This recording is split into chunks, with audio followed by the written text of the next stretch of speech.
By the way, I hyped up like my former quote unquote fake beef with Joy Reid is because I want you to experience the fucking whiplash now with what she does here. There's a person who I want to fucking squash the beef with. Her name is Joy Reid. Okay?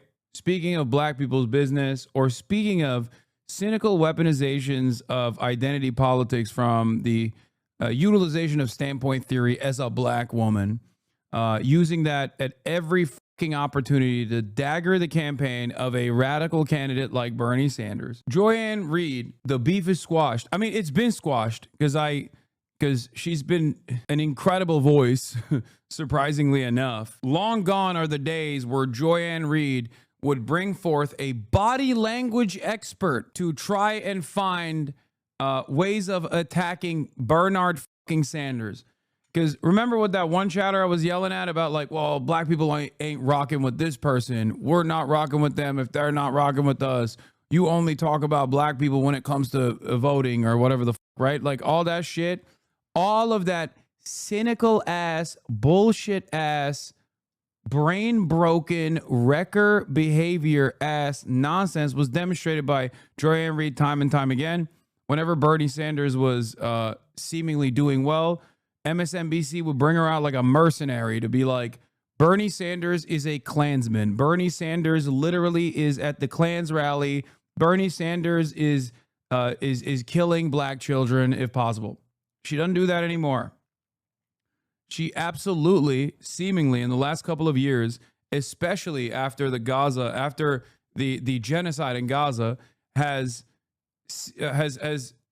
started defending Palestinian emancipation, and I think her perspective and the way she sees the world has even changed. I'm going to show you something that apparently was cut from the final release of this video on CNN's YouTube page, but it was seen on television last night. An accurate reflection of historical events as it pertains to a foreign adversary nation and why said foreign adversary nation has such enmity towards the United States of America. This is unheard of on mainstream news. Let's take a look. It's an important role in the world. I am thrilled that the United States is trying to police the proliferation of nuclear weapons. Imagine what the world would look like if it was otherwise. By the way, I hyped up like my former quote unquote fake beef with Joy Reid is because I want you to experience the fucking whiplash now with what she does here. The United States would still be the only country that has ever bombed another country with nuclear weapons. And let me ask you one question. Why did... One says the United States is the only country that's bombed another country with nuclear weapons. Correct. The Iran hostage crisis take place? Setting up for an incredible opportunity here. Says, why do you think the Iranian hostage crisis took place? So certainly, I'm asking you fundamentalist radicals took over the government who hate the West. Why did they take over the government? Why? Because they're religious jihadis who want to eliminate Western society. This guy looks too much like a pedophile. I'm sorry. He can't be on the fucking... You got to get this guy off the fucking ticket. You got to get him off the table. It freaks me out every time I see this motherfucker. I swear to God. He's just giving... He has such vibes, bro. I'm sorry. I said this last night. He's also insanely racist. He's taken over the mantle from Scott Jennings, who I guess came back from his dick-sucking festival at Tel Aviv when he was stuck in a bomb shelter on his knees. The psychopathic, rabid evangelical Zionist Scott Jennings. That's who he's filling in for. They hate our way of life. They hate our way of life. Or they overthrew the Shah of Iran, who we imposed on Iran because the Dulles brothers, one at the CIA and one at the State Department, decided that the oil beneath the soil of Iran belonged to BP and belonged to us. And when Mossadegh, who was the leader of Iran, the democratically elected leader of Iran, said that we would like to audit BP because we want to know if you are cheating us or paying the people of Iran based on the oil under their soil. And they said, you may not audit us. And then we overthrew him and he wound up dying in prison because we decided that we, in our arrogance as a country, got to own their oil. So that And wait a justifies minute, the no, taking of the hostages? one moment. And so the hatred of the United States had to do with the hatred of the Shah, who brutally repressed the people of Iran for 26 years until he was overthrown within Iran because he was not their natural king. They didn't want a king any more than we wanted a king. The bottom line is the arrogance of the United States' foreign policy.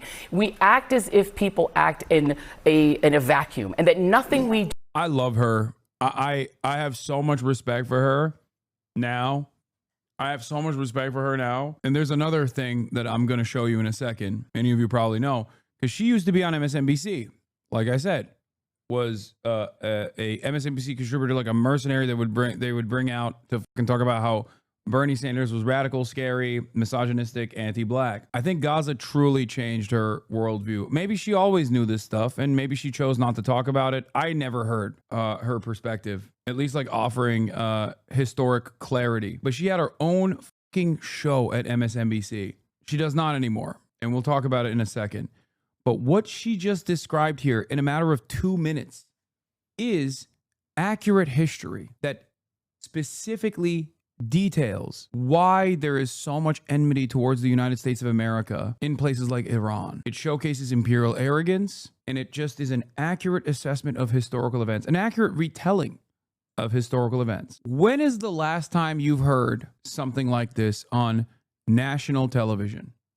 When is the last time anyone, any anchor, any contributor, any commentator has done this super fast deep dive on an issue like this, instead of just taking the route that the file looking dipshit took and being like, well, because they're jihadis, they're jihadi camel drivers, they hate us because they ain't us. Never. This goes back to what I say from time to time. The people are not stupid.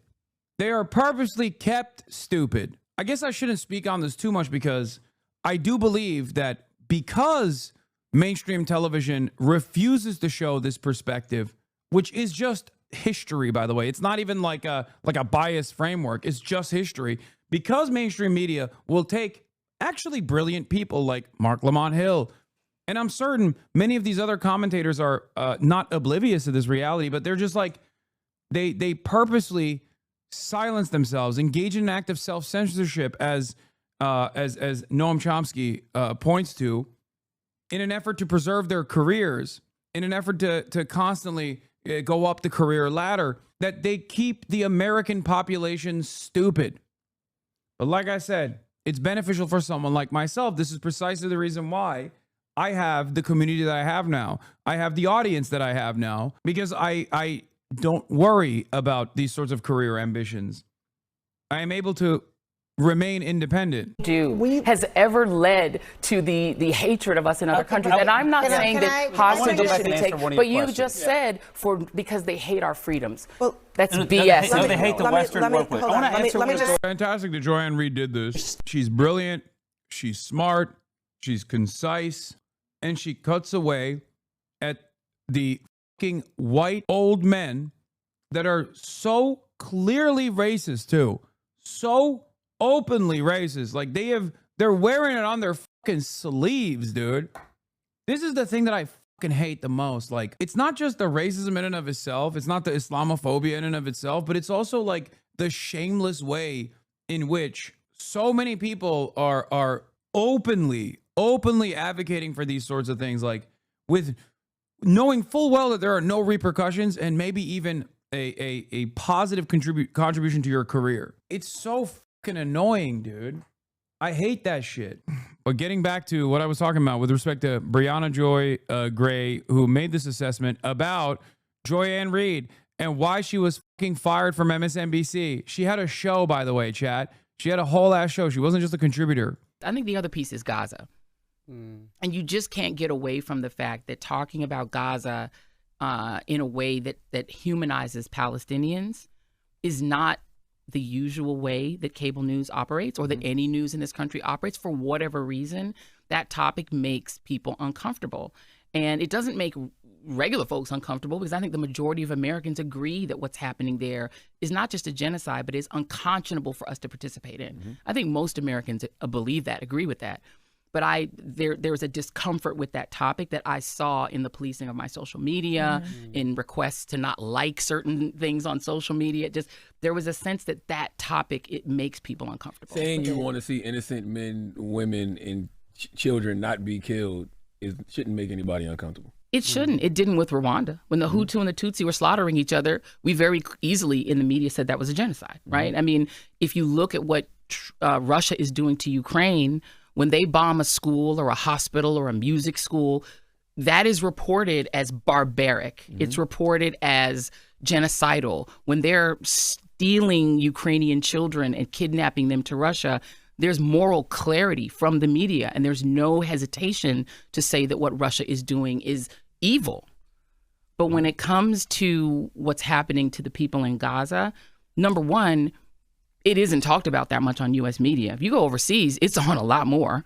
And then number two, the way it's spoken about is, I don't know, maybe it's like when a friend is doing something wrong, you don't want to talk about them, you don't want to say anything negative, but there is a hesitation. I definitely think that's a thing in American media.